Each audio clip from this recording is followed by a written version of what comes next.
Viewers, as you all know, how important plants are, trees are.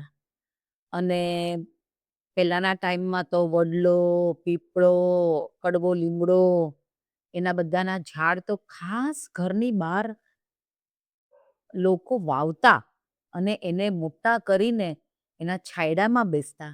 એની જે હવા આવતી એ એટલી બધી શુદ્ધ અને સરસ હોય અને કેટલું બધું ઓક્સિજન આપતા.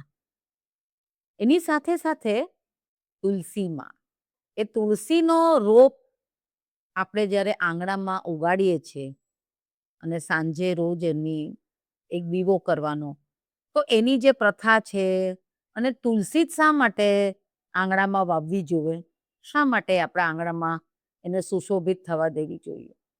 તો જસ્મીના, હવે મને લાગે છે કે તને તો ખબર જ હશે, તો પ્લીઝ અમને બધાને તું જણાવ કે how important a Tulsi is.